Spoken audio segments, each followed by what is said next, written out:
All right, shalom, shalom, Israel. First and foremost, as always, I would like to give all praises, honor, glory, respect, and blessings to Yahweh, Bahasham, Yahweh Shai, Bahasham Rachaha, Quadash. Salutations to the Lord's elect on the four corners of the earth, pushing this truth and sincerity while patiently waiting for Yahweh Shai's return. And as always, double honors to our apostles and elders of Great Millstone, which have taught us everything we know through the spirit and power of Yahweh, Bahasham, Yahweh Shai. And welcome to another series of In Transit / possible walk and talk. As you may know, I like to get off my bike and walk as I'm edifying.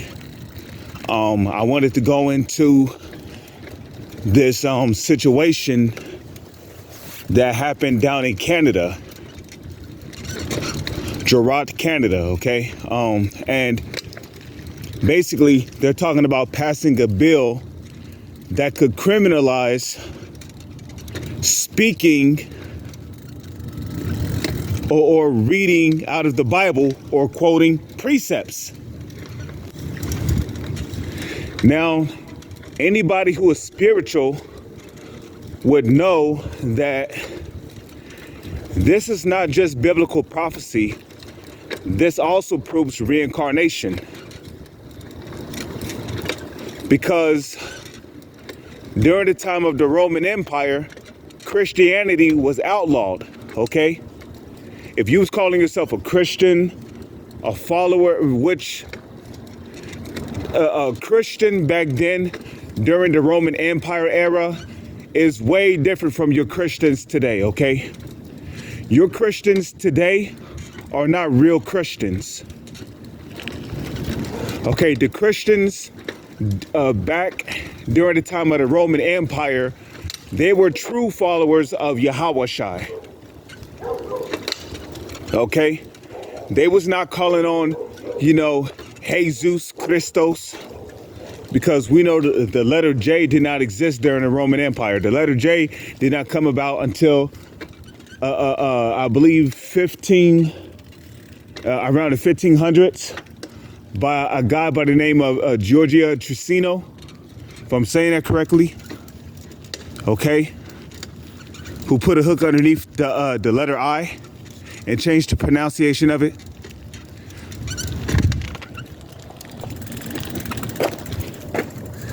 So, when Christianity was outlawed during the Roman Empire, it was during the time when Nero was in office. Now, okay, we strongly believe that Donald Trump is Nero. And if he gets back in office, we believe that what's happening in Canada concerning the demonization of bringing out bringing out particular talking points of the Holy Scriptures, calling yourself a Hebrew Israelite, it's going to the demonization of it is going to spread like wildfire over here in America. Okay? And they're talking about how you could face prison time for a hate speech or depending on what you say, or if it's concerning the anti-Sem card, they're talking about how you could face up to a life sentence. But the same thing happened during the Roman Empire. And guess what? America is Rome all over again, okay? Which America is a part of the beast system, which is that little horn spoken of in Daniel, the 7th chapter. The little horn, okay, that grew upon that fourth beast. That little horn represents the revival of Rome, okay? And what made Rome what it was? The rulers, the Caesars. Okay? And they all had their own type of way of oppressing Israelites. Nothing new under the sun. Okay? So it's the same rulers back in power, pushing their draconian laws to make life harder on the Israelites, because we've woken up to our heritage. We know who we are, and we're calling on our power. We're calling on the Heavenly Father, whose true name, which is in the Paleo Hebrew, is Yahweh. And we're calling on the true name of the Messiah, which in the Paleo Hebrew is Yahweh Shai. And the Heavenly Father has only one name, and the Son have only one name, and those names can only be uttered in the Paleo Hebrew. When Yahweh Shai knocked Paul off the horse, and Paul said, "Who art thou, Lord?" Yahweh Shai spoke to Paul in the Hebrew tongue and said, "He is Yahweh Shai of Nazareth, whom thou persecutest." Of course, he didn't. He uttered that in the Paleo Hebrew.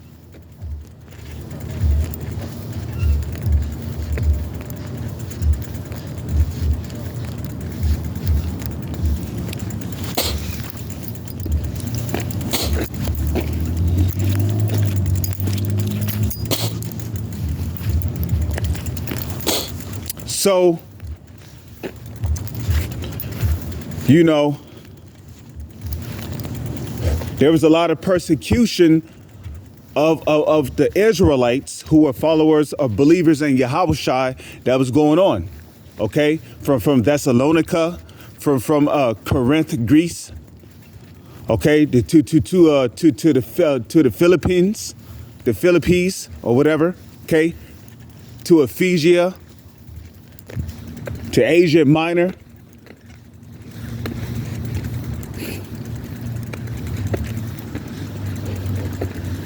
Okay, to Antioch. There was all kind of persecutions going on. Okay? And for Nero to justify his violent actions against the Christians, the true followers of Yahweh Shai, he set Rome on fire, and then he put the blame on the Christians. Which goes to show you that in order for Esau to justify making a move against the Hebrew Israelites, he's going to carry out he's going to use the government. Okay, I'm just telling you right now, he's going to use the government to unleash some kind of attack upon the U.S. soil. And then they're going to say that, you know, at first it might start off something small as some guy, some black guy with a beard who's an extremist did it. And then right before you know it, they're going to try to tie it to some Hebrew Israelite act. Okay. They might try to tie it to some Hebrew Israelite act. You know, he was watching Hebrew Israelite videos, and then they might start playing some of our videos on there, chanting death to, Babylon, yada, yada, blase, blase. And then right before you know it, they're going to start showing the Hebrew Israelites out there teaching, holding up the camp signs, condemning the wicked of this place. And then just like that, they're gonna try to get the people to turn against us.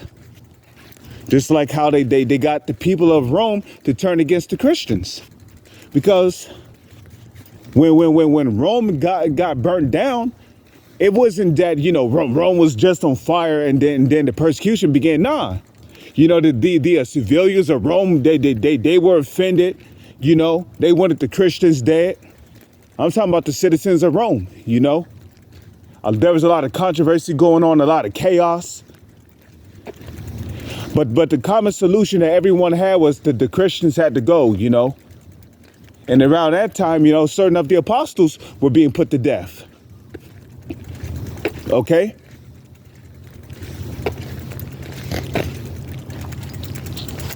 In which what Nero did concerning Rome being set on fire, that would have been considered a terrorist attack back then. But you see, Rome being set on fire was an inside job. And on top of that, it was done by one of the Caesars. You know, rather if Nero had one of his agent provocateurs go out there and set Rome on fire. But what we do know is that there was a mass persecution going on. So don't be surprised, you know, if, you know, as soon as Donald Trump get in office, you know, they start talking about passing particular bills that ban particular talking points in the Bible. And that if you're caught talking about it on YouTube, your channel may not only just get banned, but you could also be facing prison time, which will also be the fulfillment of Revelation, the 2nd chapter, you know. But, you know, those who are faithful in Yahawashi, you know, they're not gonna just back down, okay? You know, they're gonna remain faithful even until the very end. You know, like it says in Revelation, the 2nd chapter, be thou faithful unto death, and I will give thee a crown of life. Why? Because the devil has come down into who? The believers in Yahweh Bahashem, Yahawashi, and not just the believers, not just the true believers in Yahweh Bahashem, Yahawashi, but everyone who's calling themselves a Hebrew Israelite. You know, you guys who's calling yourself Hebrew Israelites, and you still out there playing games, you still partying, you still partying on what you believe to be the Passover, you still breaking down the scriptures wrong, you doing everything that's displeasing to the Lord, you're gonna get caught up out there, man. And the Most High might set your ass up to get chipped and then nuked, okay? Because those are the times where we're coming into. Okay, look at that, 144, the Wada Yahweh, the Wada Yahawashi.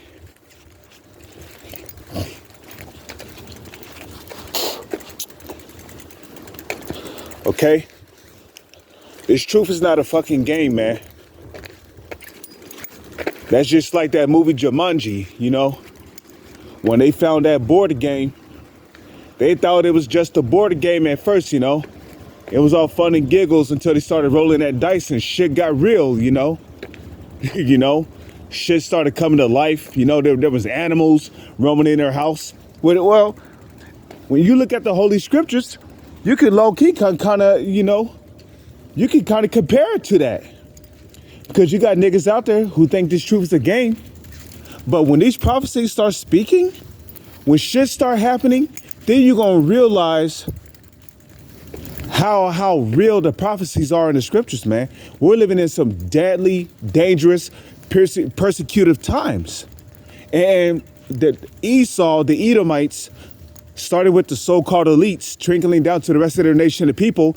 They're getting ready to come down with great wrath through their military. You know, they got the sleeper cells over here ready to be activated. Esau is ready to move, man. So, hey, keep playing games, man. You're going to find out this truth is not a game. And then you're going to be looking for answers and you're not going to find them, okay? That's where Amos 8 and 11 is going to come in. You're going to run to and fro to seek the word of the Lord, and you're not going to find it. Because there's going to be a famine, not of water, but not of bread. But even though that time is coming too, a systematic famine, all Esau got to do is just shut down the food trucks. Where you going to get your food from if the food trucks are not coming in anymore? The food trucks might be, they might stop the food trucks and shit on the highways. And all they got to do is block off the highways so you can't even get to the food trucks. Block it off by martial law troops. A man shall desire to go into a city, should not be able. But, you know, anyways, I don't want to make this video too long. You know, Jake got a short attention span. With that, I'm going to say, call Halayim Allah, Yahweh, Bahashem, Yahawashi. With that, I'm going to say, Shalom. It's on to the next one.